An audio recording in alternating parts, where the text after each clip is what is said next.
Welcome to Maverick University, an educational series featuring ministry modules taught by ministry-minded Christians and designed to help Christians become more effective in their service for Christ.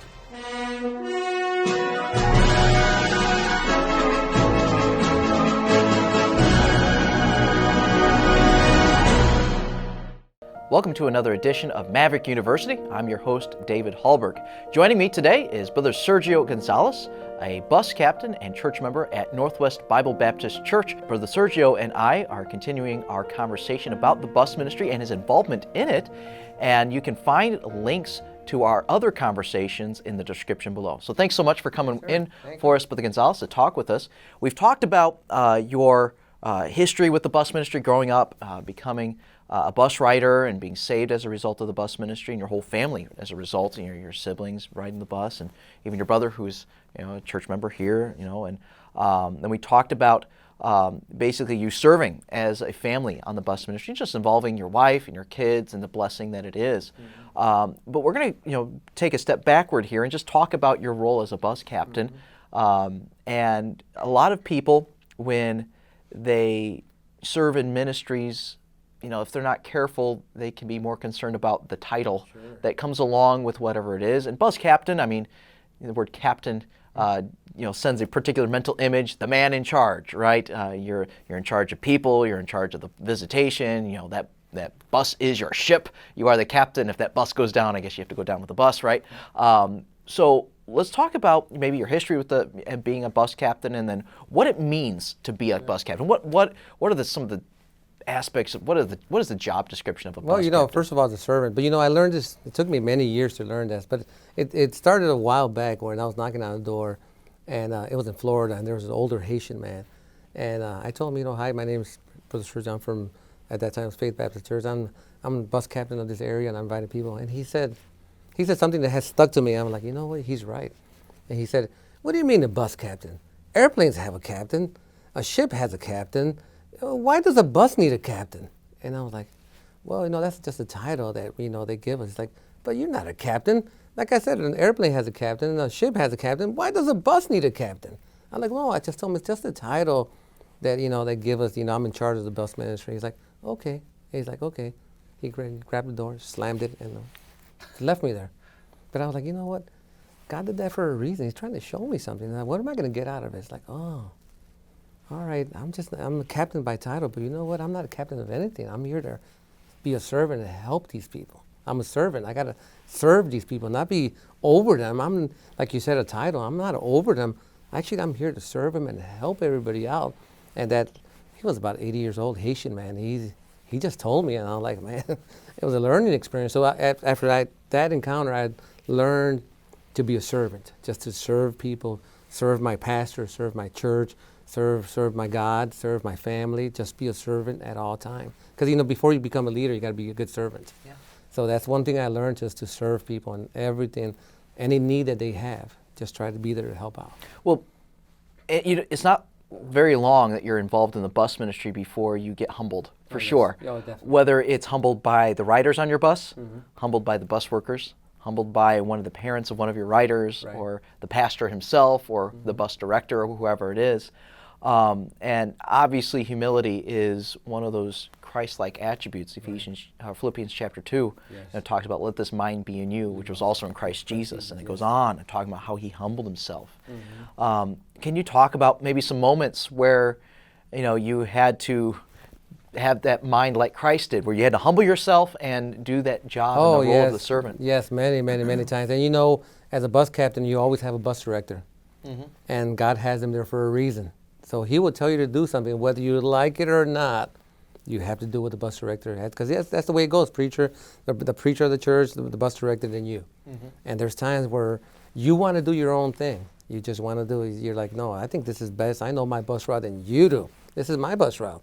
But he comes in and says, no. This is the way you have to do it.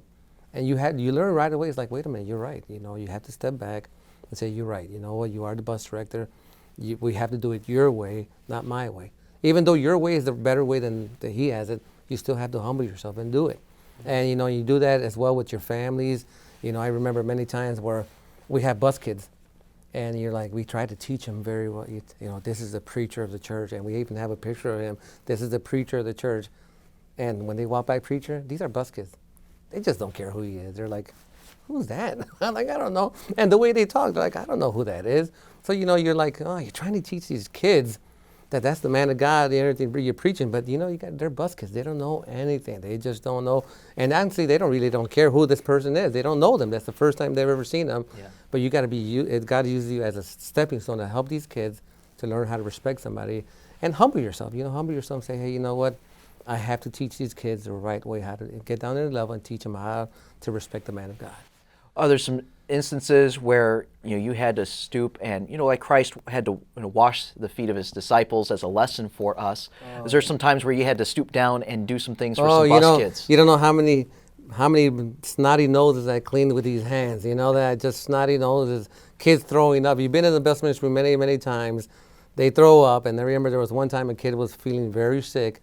I had no paper towels. I had nothing. The kid was either throw up all over the place, or you could use your hand as a blocking shield and not splatter all over the place. So I said, you know what? I could wash my hand, and I use it as a shield. And I just seen all that stuff hit my hand. You're like, you just go like this, clean up with a baby wipe, and you're good to go. Oh man! Or how many snots you clean? You're like, you see the kid with runny nose. You're like, oh, there's no paper towel. There's nothing. So you're like, no one's looking. You're like. And just clean it off, and you get to go. You know, I've done that so many times. Or they have to go to their bathroom, and they just go. They're like, they can't make it. You're like, oh boy, now I got to clean this mess in the back of the bus. I have to do it, because if not, it's going to smell really bad. And you have to humble yourself and do things, you know. And you could say, this kid's not coming to church next week. He had an accident in the church. Oh, that's not right for me to do that. Yeah. I'm like, no, you know what? He's coming to church. If he has another accident, bless God, I'm going to clean it again. But if he does, I'll teach him. I'm like, now we're going to have diapers, we're going to have paper towels, and we're going to have everything, the Kleenex, everything to get ready. Baby wipes, we learn from our mistakes. Yeah, fool me once, shame on you. Yeah, fool me twice, shame on me. Right? Yeah, yes, sir. So a bus captain is not just a title. A bus captain is a servant. Yes. We also were discussing before we were recording, a bus captain is a counselor as well. You've got an opportunity where these kids are facing tough decisions in their life, decisions I've never had to make, even in my adult years. Maybe mom and dad are splitting up, and who am I going to go live with? Yes. It's questions of what's going to happen and how am I going to deal with this situation at school. Right. And oftentimes that bus captain is the counselor. They're the ones to hear those problems aired, and then be able to try to help in any way possible. What are some situations that you found yourself? Well, the toughest points I had is actually, it's when people die. Mm-hmm. I've had in my bus route, the time I've been a bus captain, I had 4 moms die. What do you tell the kids? What do you say to them? Brother Sergio, we've been going to church, we're trying to live right, and God takes my mom. What do you say? So we're talking about little kids. Little kids, wow. What do you say to them? When you're like, well, you're lost, you don't know what to say, but you got to get into the Word of God and have an answer for all these kids. That's why it's important to read your Bible, so you could not give them your personal answer, but we give them a biblical answer where it's solid. Mm-hmm. But it's rough. It's really rough when you see a mom that you've seen them last Saturday, and you go back the following Saturday, and she's not there anymore. Wow. She passed away.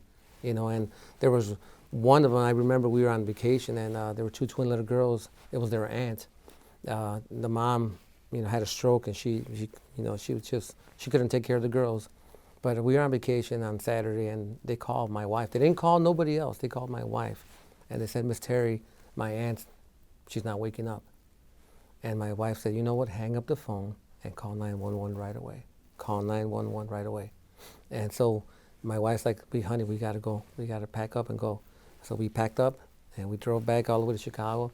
And we sent 2 bus girls to go take care of, watch them while we get there.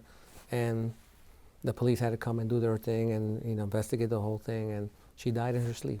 Wow. And, what do you tell these little girls? They've been coming to church faithfully for over a year, and the mom was coming to church. What do you tell them, So we had to be a grief counselor to help them out and say that God has a plan for everything. So, and it breaks your heart, because these little girls are crying. But the first, and also it gives me it makes me feel good, because the first person they called was us. They didn't call nobody, their family members. They called Miss Terry. And, so we told him to call. And then we had a few more incidents where the teenage girl called me. She's like, my mom's in the hospital and she's going to die. She said, can you come? So I remember the whole church, went, Brother Dave Schwarger, Hannah Harris, we all went over there. And she passed away. And it was neat that on her side of the family, the only one that showed up was the church from Northwest Bible Baptist Church. Wow. They had a section that was just all of us. And then one section that was her family. So it was kind of contrast to see that the family that she had was from Northwest Bible Baptist Church. Mm-hmm. And then we went to one, which this is kind of funny as well, because we had we had all the men, we had a funeral to go to, one of our bus kids, and it was all the way in Chicago. And it was a West Side church. And so I told all the workers, listen, you need to come and see how this funeral is going to be. And it was more like a concert. It was like a homegoing for them because she was older.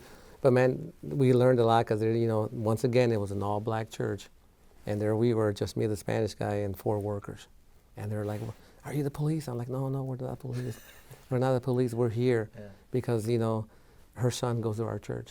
She's like, oh, you guys go on the church bus? I'm like, yes, ma'am, we go on the church bus. And like, these are the guys and they said, you guys came from all the way from Elgin just for the funeral? Like, yes, ma'am, we came. He's like, we care about him. We care about Kane. And she's like, well, that's pretty neat that you came all the way, took time off on the Saturday just to come all the way to the west side of Chicago just to be here. And that was neat, it was pretty neat. So a grief counselor as well. And then, as a bus captain, you got to help people move.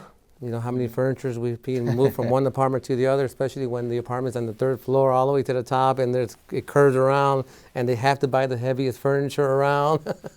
So, you got to be a mover, you got to be anything. I mean, you got to just be hands-on, be ready for anything. Well, we're hearing, using different words, but I think every time we're describing something new, we're just describing the same word over again, a servant. A servant, yes. Because it took a servant's heart to end a vacation prematurely to come back and deal with that situation. Yes. It took some extra time and a servant's heart to go to all the way down to the west side of Chicago for a funeral like that.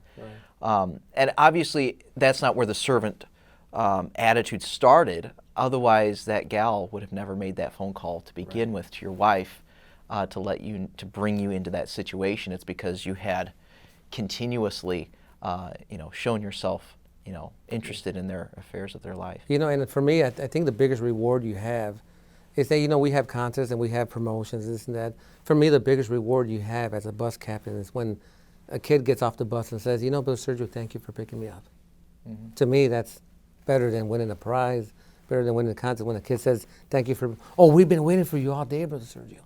To me, those small little things just makes my day. Oh, and you knock on the door. Oh, it's Brother Sergio from the church. And I can hear that, and that excites me. And small little things like that excite me. Not the big promotions or the prizes. That doesn't excite me. That's okay. But, when a little kid says, oh, I couldn't wait to see you. I want to show you this brand new toy that my dad bought me, my mom. And you could tell the toy from the Goodwill. Yeah. But to him, he wanted to show you that toy. Yeah. So, me at my old age, at 47, I got to get down on my knees and play cards with him. You're like, oh man, why do you have to go down there? Kind of along with the same thought there, in many cases, to these kids, you're a father figure. Yes. And in some cases, maybe you are the male influence in their life or one of the few positive male influences in their life. I mean, can you talk a little bit about there's many times when there's a single mom. And I know there's a God's way of doing things, but the single mom, they say, Brother Sergio, you need to talk to my son, because if anybody can help him out, you can. And I'm like, okay. I told the mom, I'll try my best, and we'll do it the biblical way, but you might not like what I'm going to say. He might not like, because, it's going to be the Bible way. There's going to be some sacrifice. But it makes you feel good to say, when they tell you, Brother Sergio, you need to help me with my son. Mm-hmm. You need to help me with my son. You need to help me, or my daughter. You need to help me with my kids. And, and it makes you feel good as a servant to help out, help out that. Even buying groceries, buying this, buying that, buying clothes. My wife, every time she goes to Goodwill, she comes back with a bag of clothes. I'm like, Terry, what are these clothes for? Oh, but I saw Angelina, she didn't have shoes, real nice shoes, so I bought her these shoes. Oh, this little girl, did you see Geronimo's pants? They had holes in them. I'm like, no, I didn't even see that. But she sees it. Mm-hmm. So she buys jeans from Goodwill. Did you know that he didn't have a jacket? I'm like, I wasn't paying attention. She's like, well, I'm buying him a jacket. So little things like that where she comes back with a big bag of Goodwill just for the bus kids. I was having this thought as you were saying this. Any good server at a restaurant doesn't wait to be told that your glass is empty. Yes, yeah. They just bring it right over. Yeah. And those are some of the most positive experiences that I ever have dining out. Yes. Is when I have someone who's supposed to be caring for me. Not that, it's not like a bad thing that I mention that I have a need, but that they can see the need ahead of time and meet it. Told. And, that's exactly what your wife is doing, being aware and seeing the need. Yes. And then going ahead and filming Well, it reminds me there's a few times where, we try not to eat out on Sunday morning because it costs a pretty penny to go to Dunkin' Donuts nowadays. So my wife makes me a little sandwich with coffee. So I'm on the bus and I'm about to take that bite, and I look in my mirror and there's this kid just staring at me. And should I eat it or should I give it to him? So I look up in the mirror and he's still staring at me. I wrap it up. And I'm like, boy, I'm really hungry though. But I wrap it up and here you go. But did you eat breakfast? He's like, no, I didn't eat breakfast. So I give it to him. And my wife's like, oh, I guess next week I'm gonna have to make 2 of them. I'm like, okay, make 2 of them. But see, things like that where it's like you said, you don't have to be just, sometimes you have to sacrifice a little bit. Just give to the kids. And that's what we've done. And, and your kids see that. We're talking about our kids. Your kids see that. And Illy, Mikey, and Sammy, all of them do that. Like Sammy, when the shoes don't fit anymore, we want to give him the Goodwill. He's like, don't give him the Goodwill. He's like, give them to the bus kids. They'll take them. And it's amazing. A lot of our bus kids have Sammy's old clothing. Sammy whispers in my ear, Michael, did you see what he's wearing? I'm like, no.